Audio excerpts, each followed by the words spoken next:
দায়িত্ব নিয়েই পুনর্নির্বাহী আদেশে সই করলেন মার্কিন প্রেসিডেন্ট জো বাইডেন। প্যারিস জলবায়ু চুক্তিতে ফিরছে যুক্তরাষ্ট্র।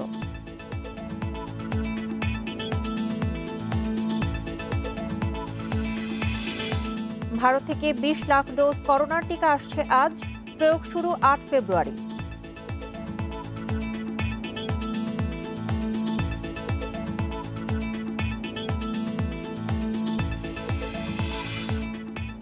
অনলাইন ক্লাস শুরু হলেও ঢাকার বেশিরভাগ স্কুলে নবম শ্রেণীর সব বই পায়নি শিক্ষার্থীরা।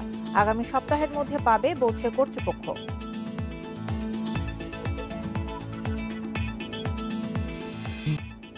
স্বাগত ইন্ডিপেন্ডেন্ট সংবাদের সঙ্গে আছি সঞ্চারী মজিদ তমা। শুনছিলেন শিরোনাম, যাচ্ছি পুরো খবরে। নির্বাচনী প্রতিশ্রুতি পালন করলেন জো বাইডেন। পূর্ব ঘোষণা অনুযায়ী যুক্তরাষ্ট্রের 46তম প্রেসিডেন্ট হিসেবে শপথ নিয়েই প্যারিস জলবায়ু চুক্তিতে ফেরার নির্বাহী আদেশে সই করেন তিনি। প্রথম কর্মদিবসে 15টি নির্বাহী আদেশে সই করেন জো বাইডেন। এর মধ্যে করোনা মোকাবেলায় মাস্কের ব্যবহার বাধ্যতামূলক করা হয়েছে। প্রথম কার্যদিবসে প্রায় 1000 নিয়োগ কার্যকর করেন নতুন প্রেসিডেন্ট। এরই মধ্যে দায়িত্ব নিয়ে প্রথম বক্তব্য দিয়েছেন হোয়াইট হাউসের নতুন মুখপাত্র জেন পিসাকি। এদিকে প্রথম কার্যদিবসে নতুন সিনেটরদের শপথ পাঠ করান ভাইস প্রেসিডেন্ট কমলা হ্যারিস। শপথ নেন নতুন 3 সিনেটর। এর মধ্য দিয়ে মার্কিন কংগ্রেসের উচ্চকক্ষ সিনেটের দখল পেল ডেমোক্রেটরা।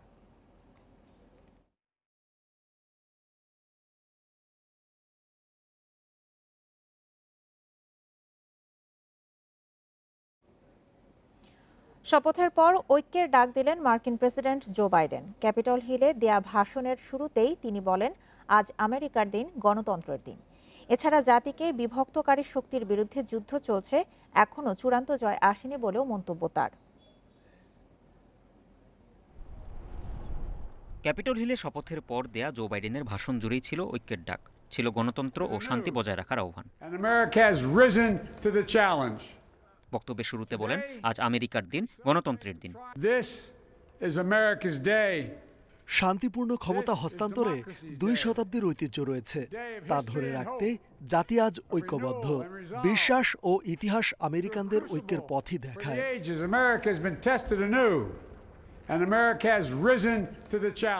সহিংসতার কথা সামনে এনে তিনি বলেন, সে ঘটনা ক্যাপিটলের ভিত্তি নাড়িয়ে দিয়েছে।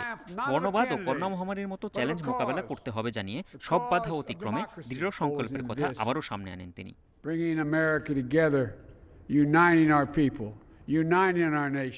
একটি শক্তি জাতিকে বিভক্ত করেছে, তারা নতুন নয়, তাদের শেকড় অত্যন্ত গভীরে প্রথিত।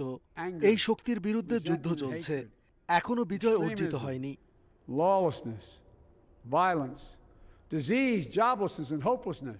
কমলা হ্যারিস প্রসঙ্গে বাইডেন বলেন, 108 বছর আগে যুক্তরাষ্ট্রের নারীরা ভোটাধিকারের দাবিতে আন্দোলন শুরু করলে তাদেরকে দমনের চেষ্টা করা হয়েছে। আজ যুক্তরাষ্ট্রে প্রথম নারী ভাইস প্রেসিডেন্ট শপথ নিয়েছে। বক্তব্যের শেষে করোনায় মৃত্যুবরণকারীদের স্মরণে কিছুক্ষণ নীরবে প্রার্থনা করেন প্রেসিডেন্ট বাইডেন। কাজী শামীম হাসান, ইন্ডিপেন্ডেন্ট নিউজ। এর আগে যুক্তরাষ্ট্রের 46তম প্রেসিডেন্টের শপথ নেন বাইডেন। তার সঙ্গে প্রথম নারী ভাইস প্রেসিডেন্ট হিসেবে শপথ নেন কমলা হ্যারিস। তবে প্রথা ভেঙে এতে হাজির হননি Donald Trump.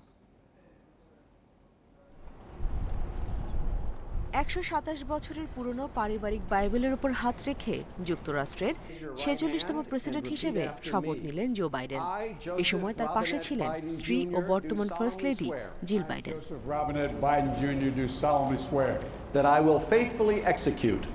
That I will faithfully execute the office of President of the United States. জো বাইডেনকে শপথ পাঠ করান প্রধান বিচারপতি জন রবার্টস। ডোনাল্ড ট্রাম্প উপস্থিত না থাকায় শপথ অনুষ্ঠানের আনুষ্ঠানিকতা পালন করেন vice president Mike Pence.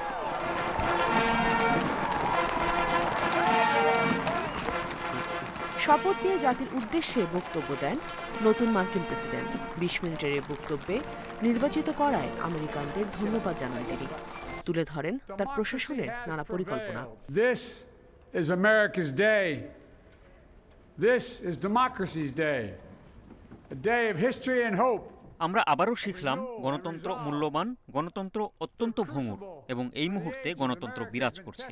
Capitol হিলে যে সহিংসতা হয়েছে তা ক্যাপিটলের ভিত্তি নাড়িয়ে দিয়েছে। তবে শান্তিপূর্ণ ক্ষমতা হস্তান্তরে 2 শতাব্দীর যে ঐতিহ্য রয়েছে তা ধরে রাখতে জাতি আজ ঐক্যবদ্ধ। The cause of democracy. শপথ অনুষ্ঠানে সপরিবারে উপস্থিত ছিলেন সাবেক মার্কিন president Bill Clinton, George W Bush, Barack Obama. ছিলেন জ্যেষ্ঠ রিপাবলিকান নেতা মিচ ম্যাককনেল সহ কংগ্রেসের জ্যেষ্ঠ নেতারা। I, Kamala Devi Harris, do solemnly swear I, Kamala Devi Harris, do solemnly বাইডেনের শপথের আগে প্রথম অশ্বেতাঙ্গ নারী ভাইস প্রেসিডেন্ট হিসেবে শপথ নেন কমলা হ্যারিস। তাকে শপথ বাক্য পাঠ করান মার্কিন ইতিহাসের প্রথম হিস্প্যানিক বিচারপতি সোনিয়া সটোমায়োর। এর আগে আর কোনো প্রেসিডেন্টের অভিষেক অনুষ্ঠান এমনভাবে হয়নি। ক্যাপিটল হিল দাঙ্গার পর থেকে পুরো ওয়াশিংটন কড়া নিরাপত্তায় ঢেকে ফেলা হয়। মোতায়েন করা হয় ন্যাশনাল গার্ডের 25,000 সদস্য। অন্যবার 2 লাখের বেশি টিকিট দেয়া হলেও এবার সে সংখ্যা নেমে এসেছে 1000-এ। অনাড়ম্বর হলেও বাইডেনের শপথ অনুষ্ঠানকে স্মরণীয় করে রাখতে চেষ্টার কমতি ছিল না। উপস্থিত ছিলেন লেডি গাগা, জেনিফার লোপেজ, বন জোভি, জাস্টিন টিম্বারলেক সহ জনপ্রিয় মার্কিন তারকারা। Nusrat Serin, Independent News. যুক্তরাষ্ট্রের 46তম প্রেসিডেন্ট জো বাইডেনের অভিষেককে নিয়ে উৎফুল্ল বিশ্ব নেতারা। নতুন প্রেসিডেন্টকে শুভকামনা দেওয়ার পাশাপাশি তার সাথে নতুনভাবে সুসম্পর্ক গড়ে তোলার আশা প্রকাশ করেছে যুক্তরাজ্য, জার্মান, ফ্রান্সের মতো বিভিন্ন দেশ। এদিকে বাইডেনের আগমনে স্বস্তির নিঃশ্বাস ফেলেছেন ইউরোপীয় ইউনিয়নের নেতারাও।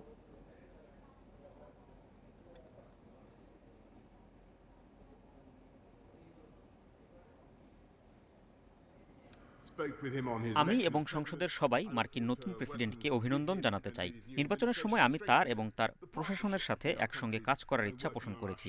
মহামারী, জলবায়ু পরিবর্তন সহ নানা উন্নয়নশীল কাজে আমরা কাঁধে কাঁধ মিলিয়ে কাজ করব।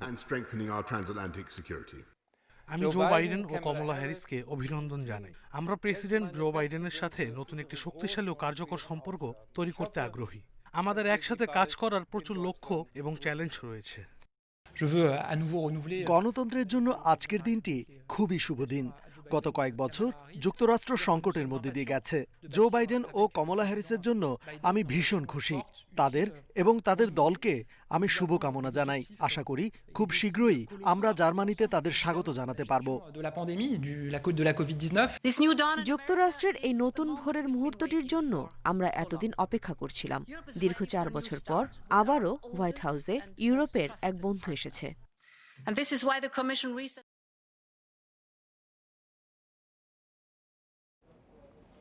প্রেসিডেন্ট জো বাইডেনের সামনে 4টি বড় চ্যালেঞ্জ দেখছেন যুক্তরাষ্ট্রের ইলিনয় স্টেট ইউনিভার্সিটির অধ্যাপক আলী রিয়াজ। বুধবার রাতে ইন্ডিপেন্ডেন্ট টেলিভিশনে দেওয়া সাক্ষাৎকারে একথা বলেন তিনি। আপনি খুব স্পষ্টভাবে দেখতে পারেন, প্রথম যেটা সেটা হচ্ছে পাবলিক হেলথের করোনা ভাইরাস। এখন যেভাবে টিকা বিতরণ করা হচ্ছে সেগুলি নিয়ে প্রশ্ন আছে, কিন্তু সেটাকে দ্রুততর করতে হবে এবং সকলের কাছে পৌঁছতে হবে। এটা হচ্ছে প্রথম চ্যালেঞ্জ। দ্বিতীয় চ্যালেঞ্জ যেটা সেটা হচ্ছে অর্থনৈতিকভাবে পুনরুদ্ধার করার জন্য তাকে বড় রকমের পদক্ষেপ নিতে হবে। এটা হচ্ছে দ্বিতীয় চ্যালেঞ্জ। তৃতীয় চ্যালেঞ্জ যেটা সেটা হচ্ছে যে দেশের অভ্যন্তরে যে ধরনের বিভক্তির কারণে এক ধরনের সহিংস পরিস্থিতির দিকে দেশকে ঠেলে দেওয়া হয়েছে সেটা মোকাবিলা করতে হবে। চতুর্থত যেটা মোকাবিলা করতে হবে সেটা হচ্ছে যে আন্তর্জাতিকভাবে যুক্তরাষ্ট্রের যে পরিস্থিতি, যে অবস্থান, সেটাকে পুনরুদ্ধার করতে হবে। আজ আসছে ভারতের দেয়া উপহারের 20 লাখ ডোজ করোনা টিকা। 26 বা 27 জানুয়ারি 25 বিশিষ্ট ব্যক্তিকে টিকা দেওয়ার মাধ্যমে কুর্মিটোলা হাসপাতালে কর্মসূচির উদ্বোধন হবে। এরপর পরীক্ষামূলকভাবে 4 থেকে 500 জনকে টিকা দিয়ে 7 দিন পর্যবেক্ষণে রাখা হবে। আর 8 ফেব্রুয়ারি শুরু হবে মূল কর্মসূচি। প্রধানমন্ত্রীর কার্যালয়ে যৌথ সংবাদ সম্মেলনে এসব তথ্য জানানো হয়।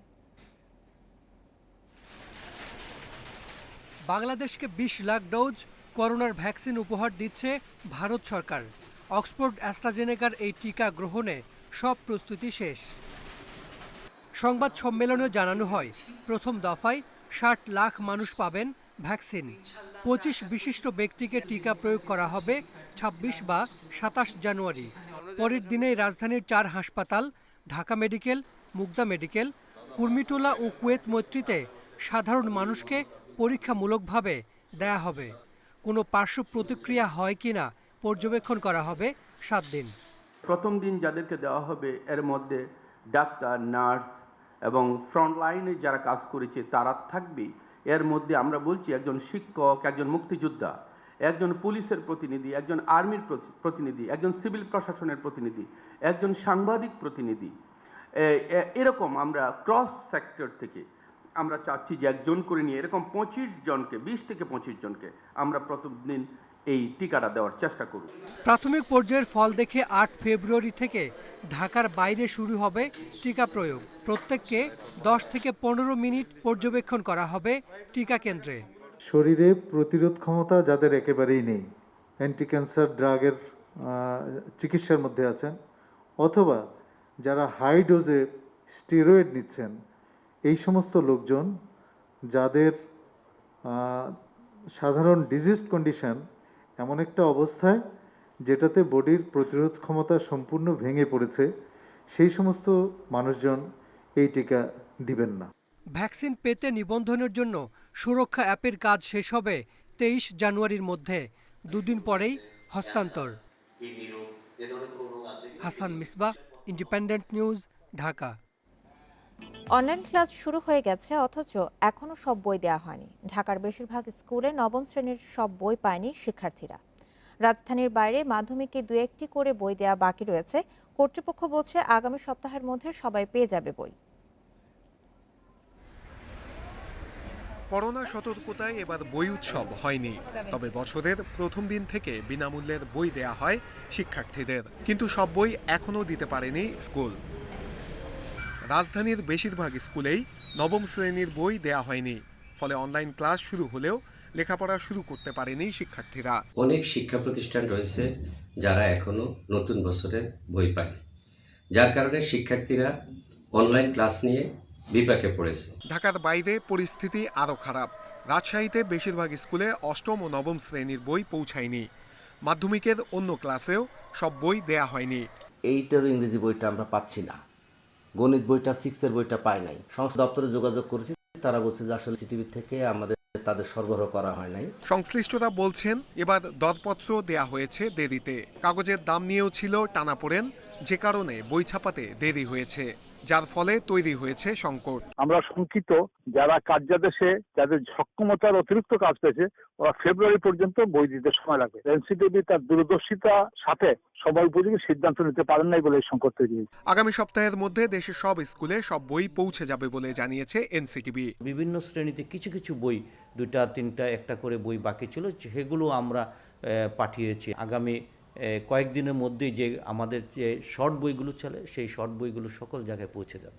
এবছরের জন্য 34 কোটির বেশি বই ছাপিয়েছে এনসিটিভি। নূরে Alam, independent news, Dhaka.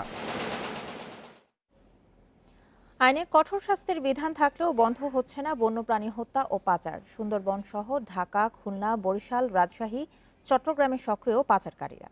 Wild life conservation society বলছে পাচার হওয়া প্রাণী বেশি আসে রাজধানীতে। আন্তর্জাতিক বাজারেও এদেশের বন্যপ্রাণীর দাম চড়া। এছাড়া পাচারের অন্যতম রুট হিসেবেও ব্যবহার হচ্ছে বাংলাদেশ। মঙ্গলবার সন্ধ্যায় বাগেরহাটের শরণখোলা উপজেলার রায়েন্দা বাজারে 5 রাস্তা মোড় থেকে আটক হন গাউসুল ফকির। সঙ্গে ছিল 8 ফুট লম্বা বাঘের চামড়া। গাউসুল ফকির পেশায় জেলে সুন্দরবন থেকে মধু সংগ্রহ করে। কয়েকদিন আগে সুন্দরবনে একটি বাঘ হত্যা করেন তিনি ও তার এক সহযোগী।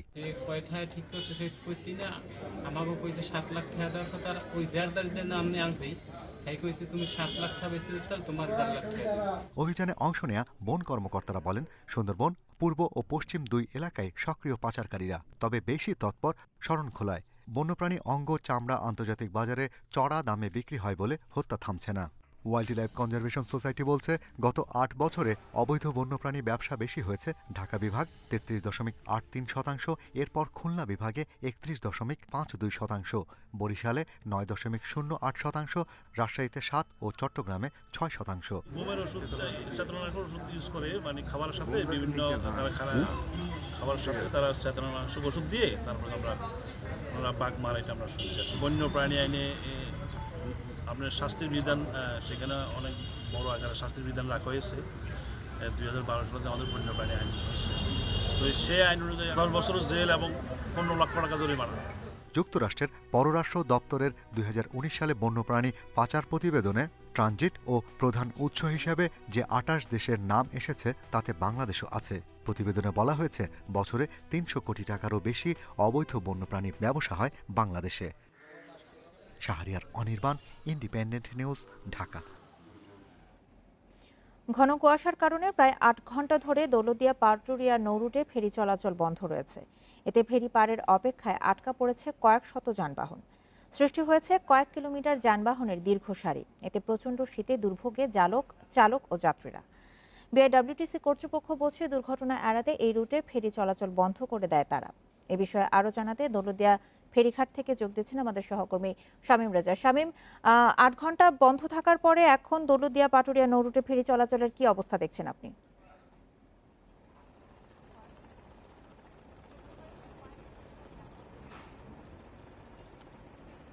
দেখুন, টানা 8 ঘন্টা বন্ধ থাকার পর কিছুক্ষণ আগে দৌলতদিয়া পাটুরিয়া নৌরুটে ফেরি চলাচল শুরু হয়েছে।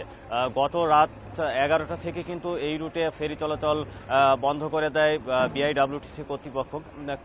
কেননা গত কয়েকদিন ধরেই কিন্তু এই দৌলতদিয়া ঘাট এলাকায় দেশের দক্ষিণ পশ্চিম অঞ্চল থেকে ছেড়ে আসা মানুষের কিন্তু দুর্ভোগ পোহাতে হচ্ছে। কখনো ভোররাত, কখনো মাঝরাত থেকেই কিন্তু ঘন কুয়াশার কারণে এই দৌলতদিয়া পাটুরিয়া নৌরুটে ঘন্টার পর ঘন্টা ফেরি চলাচল বন্ধ থাকছে এবং এই ফেরি চলাচল বন্ধ থাকার কারণে দীর্ঘ সময় পারের অপেক্ষায় থেকে শীতের মধ্যে দুর্ভোগে রয়েছেন চালক এবং যাত্রীরা। আজও কিন্তু টানা 8 ঘন্টা বন্ধ থাকার কারণে চালক এবং যাত্রীরা বেশ দুর্ভোগের শিকার হয়েছে। আমি একটু আগে কয়েকজন পণ্যবাহী ট্রাক চালকের সঙ্গে কথা বলছিলাম। তারা বলছেন যে তারা দেশের বিভিন্ন অঞ্চল থেকে মাছ এবং পচনশীল দ্রব্য নিয়ে রাজধানী ঢাকায় যাচ্ছিলেন, কিন্তু রাত 11টা থেকে এই ফেরিঘাট এলাকায় বসে থাকার কারণে তাদের যে মাছের যে ট্রাকগুলো রয়েছে সেই ট্রাক থেকে বরফ গলতে শুরু করেছে এবং মাছ পচতে শুরু করেছে।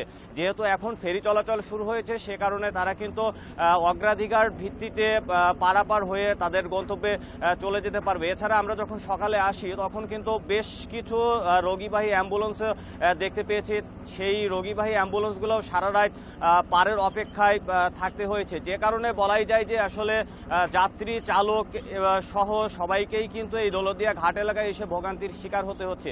বিআইডব্লিউটিসি কর্তৃপক্ষ বলছে যে এটি প্রাকৃতিক দুর্যোগ, একটু কুয়াশা পড়লেই তাদের ফেরি বন্ধ রাখতে হয়, কেননা কুয়াশা ভেদ করে ফেরি চলাচলের এখন পর্যন্ত কোনো ব্যবস্থা বিআইডব্লিউটিসির পক্ষ থেকে করা হয়নি, যে কারণেই ফেরি চলাচল বন্ধ রাখা হয়। তবে এখন ফেরি চলাচল শুরু হয়েছে, যে কারণে যাত্রীবাহী পরিবহন এবং পণ্যবাহী ট্রাকগুলোকে অগ্রাধিকার ভিত্তিতে পারাপার করা হচ্ছে। ঘন কুয়াশার কারণে ফেরি চলাচল বন্ধের তথ্য জানাছিলেন আমাদের সহকর্মী শামীম রেজা। চট্টগ্রামে সিটি কর্পোরেশন নির্বাচনে 40 ওয়ার্ডে প্রতিদ্বন্দ্বী কাউন্সিলর প্রার্থীদের 59 জন বিভিন্ন মামলার আসামি। অস্ত্র, হত্যা চেষ্টা, পাহাড় কাটা, চাঁদাবাজি, নাশকতা ছাড়াও 6 জনের বিরুদ্ধে রয়েছে হত্যা মামলা। নির্বাচনে তাদেরকেই বড় দুই দল আওয়ামী লীগ ও বিএনপি সমর্থন দেয়ায় বিস্ময় প্রকাশ করেছেন বিশিষ্টজনরা। চট্টগ্রাম সিটি নির্বাচনে সাধারণ ওয়ার্ডে প্রতিদ্বন্দ্বী 171 প্রার্থীর মধ্যে 59 জন বিভিন্ন মামলার আসামি, যার মধ্যে 1 নম্বর ওয়ার্ডে তৌফিক আহমেদ চৌধুরী, 7 নম্বর ওয়ার্ডে মোবারক আলী, 14 নম্বর ওয়ার্ডে আবুল হাসনাত বেলাল ও শাহ আলম, 12 নম্বর ওয়ার্ডে সাবের আহমেদ এবং 28 নম্বর ওয়ার্ডে আব্দুল কাদের হত্যা মামলার আসামি। এর বাইরে 10 জনের বিরুদ্ধে মামলা আছে চেক প্রতারণার। এছাড়া অন্যদের বিরুদ্ধে রয়েছে চাঁদাবাজি, বাড়ি দখল, ভূমি আত্মসাৎ সহ নানা মামলা। জয়নাল নামে একটা ছেলে ক্রস ফায়ারে নিহত হয়েছে, নামের ভুল হয়েছে না কিভাবে হয়েছে, সেখানে আমাকে সংশ্লিষ্ট করে দেওয়া হচ্ছে যে মোবারকের সাথে রাজনৈতিক দ্বন্দ্বের কারণে তাকে হত্যা করা হয়েছে, পুলিশ হত্যা করেছে। এখন দেখুন, আমি পুলিশের আইজি নই, স্বরাষ্ট্রমন্ত্রী নই, আমি ওসি নই থানার। একজন আসামির সাথে পুলিশ কি করেছে সেটার সাথে একজন জনপ্রতিনিধির কোনো ধরনের সংশ্লিষ্টতা থাকার প্রশ্নই আসে না। বিএনপির সমর্থন পাওয়া মেয়র ও সব কাউন্সিলর প্রার্থীরাই নাশকতা মামলার আসামি। রাজনৈতিক কারণে এসব মামলা বলে দাবি তাদের।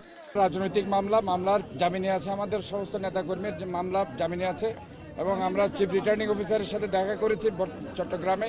উনি স্পষ্ট বলেছেন ইভেন নতুন মামলা হলো 27 তারিখ পর্যন্ত কেউ অ্যারেস্ট হবে না। নাগরিক সমাজ বলছে রাজনৈতিক ছাড়া অন্য মামলার আসামিদের মনোনয়ন দেওয়ার ব্যাপারে সতর্ক থাকা উচিত ছিল।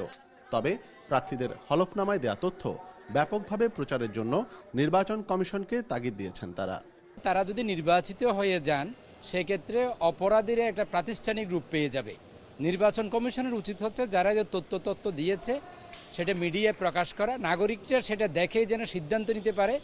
এসব প্রার্থীর মধ্যে ২৮ নম্বর ওয়ার্ড আওয়ামী লীগের বিদ্রোহী প্রার্থী আব্দুল কাদের নির্বাচনী সহিংসতার মামলায় রিমান্ডে আছেন। অনুপম শীল, ইন্ডিপেন্ডেন্ট নিউজ, চট্টগ্রাম। করোনা মহামারীতে অনেক দেশে অর্থনৈতিক মন্দা দেখা দিলেও বাংলাদেশ তা অনেকটাই এড়াতে পেরেছে বলে জানিয়েছেন প্রধানমন্ত্রী শেখ হাসিনা। সংকট মোকাবেলায় সরকার বিশেষ পদক্ষেপ নেওয়ায় তা সম্ভব হয়েছে। বুধবার সংসদ অধিবেশনে প্রশ্নের জবাবে এসব কথা জানান তিনি। স্পিকার ডক্টর শিরিন শারমিন চৌধুরীর সভাপতিত্বে অধিবেশনের প্রশ্নোত্তর টেবিলে উত্থাপিত হয়। করোনার দুর্যোগের মধ্যে বিশ্বের বিভিন্ন দেশ যখন অর্থনীতি নিয়ে সংকটে, তখন বাংলাদেশ বেশ কিছু সূচকে ভালো করেছে। জিডিপির প্রবৃদ্ধি নিয়ে দাতা সংস্থাগুলোর আশাবাদ, মাথাপিছু জিডিপিতে ভারতকে ছাড়িয়ে যাওয়া, রেমিটেন্স ও রিজার্ভের রেকর্ড, মূল্যস্ফীতির নিম্নমুখী প্রবণতা দেশের অর্থনীতিতে আশার আলো জাগিয়েছে। সংসদে মহামারী পরিস্থিতি মোকাবিলায় সরকারের বিভিন্ন পদক্ষেপের কথা তুলে ধরেন প্রধানমন্ত্রী শেখ হাসিনা। তিনি বলেন, বাংলাদেশ এখন যে ধরনের অর্থনৈতিক বিকাশের মধ্য দিয়ে যাচ্ছে তা অব্যাহত থাকলে ২০৩৫ সাল নাগাদ বিশ্বের ২৫তম বৃহৎ অর্থনীতির দেশ হবে। সংসদে চলতি অর্থবছরের প্রথম প্রান্তিকের বাজেট বাস্তবায়ন অগ্রগতি এবং সমষ্টিক অর্থনৈতিক বিশ্লেষণ সংক্রান্ত প্রতিবেদন তুলে ধরে অর্থমন্ত্রী আহম মুস্তফা কামাল বলেন, করোনার ক্ষতি মোকাবিলায় সরকার ১,২৪,০০০ কোটি টাকার ২৩টি প্রণোদনা প্যাকেজ ঘোষণা করে। করোনা ভাইরাসের প্রাদুর্ভাবে গোটা বিশ্ব যখন বিপর্যস্ত, ঠিক সেই মুহূর্তে মাননীয় প্রধানমন্ত্রী শেখ হাসিনা তার বিচক্ষণ দূরদৃষ্টিতে এই সংকটময় পরিস্থিতির ভয়াবহতা শুরুতে অনুধাবন করতে পেরেছিলেন। মাননীয় প্রধানমন্ত্রী আমাদেরকে নির্দেশনা দিলেন, follow expansionary monetary policy, no contractionary policy at this stage. অর্থমন্ত্রী বলেন, সরকার করোনা মোকাবিলায় টিকা প্রয়োগকে সর্বাধিক গুরুত্ব দিয়ে কর্মপরিকল্পনা হাতে নিয়েছে। ১৮ বছরের ঊর্ধ্বে সবাইকে বিনামূল্যে করোনার টিকা দেয়া হবে। আমরা ইনশাআল্লাহ খুব শীঘ্রই অনুন্নত দেশ হতে উন্নয়নশীল দেশে পা রাখব, from a least developed country to a developing country. অর্থমন্ত্রী জানান, করোনা ভাইরাসের প্রভাবে গত অর্থবছরের প্রথম প্রান্তিকের তুলনায় চলতি অর্থবছরের একই সময়ে সরকারি ব্যয় কমেছে ৭.৫%। ব্যয় হয়েছে ৬২,৯১৪ কোটি টাকা। Umar Nahar Azmi, independent news, Dhaka. সামাজিক যোগাযোগ মাধ্যমে সরকার ও দলের বিরুদ্ধে অপপ্রচার রুখতে ১ লাখ সাইবার যোদ্ধা তৈরি করবে আওয়ামী লীগ। দলের বিজ্ঞান ও প্রযুক্তি উপকমিটির তত্ত্বাবধানে শুরুতে প্রায় ১০,০০০ সাইবার যোদ্ধাকে ট্রেনিং দেবেন বিশেষজ্ঞরা। ১ বছরের মধ্যে তৈরি হবে ১ লাখ যোদ্ধা, যাদের কাজ হবে গুজব, অপপ্রচার, উস্কানিমূলক বক্তব্য, মিথ্যাচার ও ষড়যন্ত্র মোকাবেলা করা। সারা পৃথিবীতে জনপ্রিয় হয়ে উঠেছে সামাজিক যোগাযোগ মাধ্যম। ফেসবুক, টুইটার ছাড়াও অনেকেই ব্যস্ত ইউটিউব চ্যানেলে। এসব মাধ্যমে প্রতিনিয়ত শেয়ার হচ্ছে তথ্য, কিন্তু সেটি কতটুকু সত্য তা যাচাইয়ের আগেই ঘটছে অনাকাঙ্ক্ষিত ঘটনা। আওয়ামী লীগ নেতাদের মন্তব্য, এসব মাধ্যম ব্যবহার করে সরকারের বিরুদ্ধে চালানো হচ্ছে অপপ্রচার। দলের জন্য চ্যালেঞ্জ হয়ে দাঁড়িয়েছে দেশের ভেতর ও বাইরের এসব ষড়যন্ত্র মোকাবেলা করা। বিজ্ঞান ও প্রযুক্তি বিষয়ক উপকমিটির মাধ্যমে এই ধরনের ষড়যন্ত্র, গুজব, মিথ্যাচার, অপপ্রচার এবং উস্কানিমূলক বক্তব্য রাজনৈতিকভাবে কিভাবে মোকাবেলা করা যায় আমরা তার একটি কৌশল নির্ধারণ করতে বলেছি। তারা উদ্দেশ্য প্রণোদিতভাবেই যে কাজগুলি করছে, এই কাজগুলিকে আমরা আমাদের সর্বস্তরের নেতাকর্মীদেরকে আমরা ঐক্যবদ্ধ করে এই সাইবার যুদ্ধে আমরা নামানোর জন্য আমরা চেষ্টা করছি। সেজন্য ৮ বেঁধে প্রস্তুতি নিচ্ছে আওয়ামী লীগ। ১ বছরের মধ্যে ১ লাখ প্রশিক্ষিত সাইবার যোদ্ধা প্রস্তুত করা হচ্ছে। শুরুতে প্রশিক্ষণ পাচ্ছে ৭,১৮৫ জন। এদের বেছে নেওয়া হচ্ছে আওয়ামী লীগ, স্বেচ্ছাসেবক লীগ, যুবলীগ, ছাত্রলীগ ও কৃষক লীগ থেকে। আমাদের নেতা এবং কর্মীদেরকে যদি এই সাইবার ওয়ার্ল্ডে যদি আমরা আরও অ্যাক্টিভ করতে পারি, তাহলে প্রায় আমাদের ১০,০০০ মাস্টার ট্রেনার তৈরি হবে। এই ১০,০০০ মাস্টার ট্রেনার পরবর্তীতে আমাদের উপজেলা পর্যায়ে যাবে, আর সেটা উপজেলা পর্যায়ে যখন আমরা যাব, আমাদের যে হিসাব সেটাকে আমরা ১ লাখ ক্রস করব। সাইবার জগতে কাজ করার জন্য যা যা করা দরকার আমাদের এক্সপার্টদের দিয়েই আমরা এই কাজগুলো করব। সাইবার যোদ্ধা তৈরিতে সহযোগিতা করবে দলের গবেষণা প্রতিষ্ঠান centre for research and information CRI। Ijazur Rahman, independent news, Dhaka. ঢাকাসহ সারা দেশে আজও গুঁড়ি গুঁড়ি বৃষ্টি হতে পারে, তবে ভারী বৃষ্টির সম্ভাবনা নেই। আবহাওয়াবিদ জানান, পশ্চিমা লঘুচাপের প্রভাবে এই বৃষ্টি, এতে শীতও কিছুটা বাড়তে পারে। শুক্রবার থেকে মৃদু শৈত্যপ্রবাহের পূর্বাভাসও দিচ্ছে আবহাওয়া অধিদপ্তর। আগে থেকেই পূর্বাভাস ছিল জানুয়ারির মাঝামাঝিতে শীত বাড়বে, বৃষ্টিও হবে। বুধবার সকাল থেকেই ঢাকায় মেঘাচ্ছন্ন আকাশ, সাথে বৃষ্টির দেখাও পাওয়া গেল। বৃষ্টির পাশাপাশি সারা দেশের বিভিন্ন জায়গায় বেড়েছে শীতের তীব্রতা, কষ্ট বেড়েছে উত্তরাঞ্চলের মানুষের। দেখতেছি যে অনেক শীত, কনকনা শীত, রাস্তাঘাট দিয়ে যে হাঁটবো, একটা গাড়ি আসলে মনে হয় অ্যাক্সিডেন্ট হয়ে যাব, এরকম অবস্থা চলে আসছে আর কি। খুব অবস্থা বাবা, কিছু নাই বাবা, কাপড় সাপড় কোনো নাই, বিদ্যুৎ হয়ে গেছি বাবা। আবহাওয়া অধিদপ্তর জানিয়েছে বৃহস্পতিবার পর্যন্ত গুঁড়ি গুঁড়ি বৃষ্টি হবে, তবে এটা বাড়ার কোনো সম্ভাবনা নেই। এতে খুব বেশি শীত বাড়বে না বলে জানিয়েছেন আবহাওয়াবিদ। আমরা 8টা ডিভিশনের কথাই বলেছি। এই বৃষ্টিটা হয়তো আজকে আমরা 20 তারিখ, আজকেও অনেক জায়গায় হবে, তার সাথে আগামীকালে হবে। আমরা আশা করছি পরশুদিন থেকে অনেকটা ক্লিয়ার হয়ে যাবে। যে 22 তারিখ থেকে অনেক জায়গায় মৃদু থেকে মাঝারি ধরনের শৈত্যপ্রবাহ আসার সম্ভাবনা আছে, বিশেষ করে রাজশাহী, রংপুর, যশোর, কুষ্টিয়া এইসব জায়গাতে। যদিও ঢাকা ওই ধরনের শৈত্যপ্রবাহ আসার সম্ভাবনা নেই। আমরা আশা করছি হয়তো ফেব্রুয়ারির সেকেন্ড উইকের পর থেকেই আর তাপমাত্রা গ্র্যাজুয়ালি বাড়তে থাকবে। সেক্ষেত্রে দেখা যাবে যে আপনার শীতের অনুভূতিটা হয়তো রাতে থাকলেও দিনের বেলা অনেকটা ওয়ার্ম কন্ডিশন বিরাজ করবে। আবহাওয়া অধিদপ্তর জানিয়েছে ফেব্রুয়ারির মাঝামাঝিতে রাতে শীত অনুভূত হলেও বাড়তে থাকবে দিনের তাপমাত্রা। Shahadat Swapan, Independent news, Dhaka. 1.5 বছর পার হলেও এখনও টাকা ফেরত পাননি People's Leasing and Financial Services লিমিটেডের আমানতকারীরা। অর্থ আদায়ে অবসায়ক সঠিকভাবে দায়িত্ব পালন করছেন না বলে অভিযোগ তাদের। আর অবসায়ক আসাদুজ্জামান জানান, এখন পর্যন্ত 22 কোটি টাকা আদায় হলেও ফেরতের বিষয়ে আদালতের নির্দেশনার অপেক্ষায় তারা। তবে বিশ্লেষকরা বলছেন, অর্থ আদায়ে সরকারের আরও কঠোর হওয়া প্রয়োজন। শফিকুল আলম প্রবাস জীবনের সব আয় জমা রাখেন পিপলস লিজিংয়ে। দেশে ফিরে এ সুদ দিয়ে সংসার চালাতেন তিনি। পিপলস লিজিংয়ে অর্থ হারিয়ে দুশ্চিন্তায় বছর দেড়েক আগে ব্রেইন স্ট্রোক করেন তিনি। এখন তার চিকিৎসাও বন্ধ হওয়ার উপক্রম। যেহেতু বাংলাদেশ ব্যাংকের অনুমতি ছিল, তো হঠাৎ করে বন্ধ হয়ে যাওয়ার কারণে আমি আর কিছু করতে পারলাম না। শফিকুল আলমের মতো পিপলস লিজিংয়ে টাকা রেখে অনেকেই আর্থিক সংকটে। অর্থ আদায়ে কোনো অগ্রগতি না থাকায় অবসায়ককে দায়ী করছেন তারা। পিপলস লিজিংয়ে আমি গচ্ছিত রেখেছিলাম 2018-তে, সেই টাকার একটা পয়সা আমি পাইনি। উনি কাজ করছে, তার মানে কংক্রিট কোনো ইনফরমেশন আমরা বা প্রতিফলন দেখতে পাচ্ছি না। আমানতকারীদের পক্ষের আইনজীবী জানান, পিপলস লিজিং থেকে ঋণ নিয়ে যারা এখনো পরিশোধ করছে না তাদের বিরুদ্ধে মামলা করতে পারেন অবসায়ক, কিন্তু তিনি এখন পর্যন্ত সে পদক্ষেপ নেননি। যাদের কাছ থেকে টাকা পায় তাদের বিরুদ্ধে উনি অগ্রসর হবেন আইন অনুযায়ী সেই টাকাটা আদায় করার জন্য। প্রথম অবস্থায় উনি টাকাটা দাবি করবেন, তারপরে দাবিকৃত টাকাটা যদি শোধ না হয় তাহলে উনি প্রযোজ্য আদালতে উনি মামলা করবেন, কিন্তু তাদের বিরুদ্ধে আইনানুগ কোনো পদক্ষেপ উনি নেননি এখনো। এদিকে ঋণ গ্রহীতাদের তালিকা আদালতে জমা দিয়ে আদেশের অপেক্ষায় অবসায়ক আসাদুজ্জামান। তবে তাদের বিরুদ্ধে কোনো মামলা করা হবে না বলে জানান তিনি।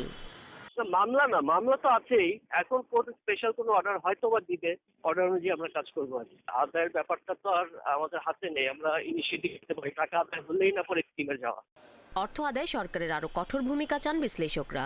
এছাড়া যে পরিমাণ অর্থ আদায় হয়েছে তা বিতরণের তাগিদও দিচ্ছেন তারা।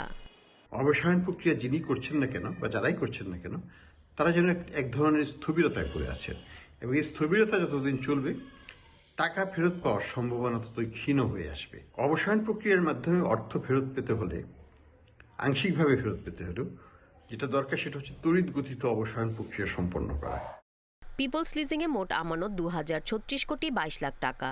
এর মধ্যে 700 কোটি টাকা 6000 ব্যক্তি শ্রেণীর আমানত। Irin Khatun, independent news, Dhaka. নাপোলিকে হারিয়ে ইতালিয়ান সুপার কাপ জিতল ইউভেন্টাস। রোনালদো ও মোরাতার গোলে শিরোপা নির্ধারণী ম্যাচে জয় পায় ইউভরা।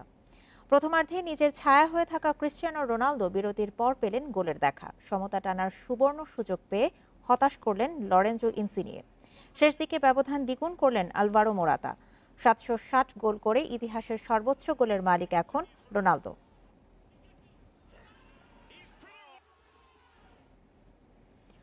কোপা দেল রেতে অঘটনের শিকার রিয়াল মাদ্রিদ। অখ্যাত আলকোয়ানোর বিপক্ষে 2-1 গোলে হেরে আসর থেকে ছিটকে গেল গ্যালাক্টিকোস।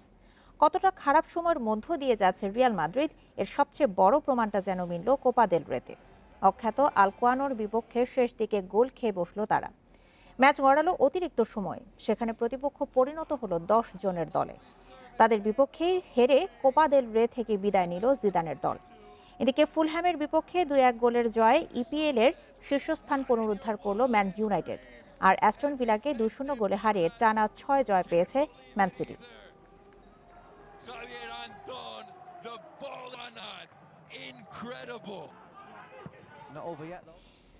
সংবাদ শেষ করার আগে শিরোনামগুলো জানাচ্ছি আরেকবার।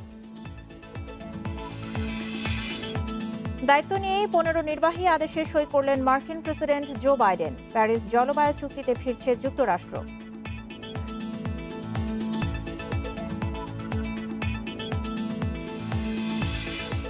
ভারত থেকে 20 লাখ ডোজ করোনার টিকা আসছে আজ, প্রয়োগ শুরু 8 ফেব্রুয়ারি।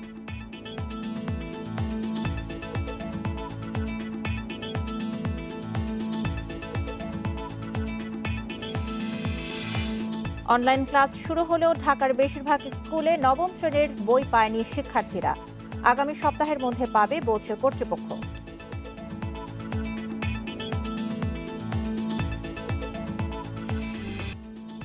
আর এই ছিল এখনকার ইন্ডিপেন্ডেন্ট সংবাদে। ইন্ডিপেন্ডেন্ট টেলিভিশনের সব খবর আরও বিস্তারিত জানতে চোখ রাখুন ফেসবুক, ইউটিউব এবং টুইটারে। ধন্যবাদ সবাইকে।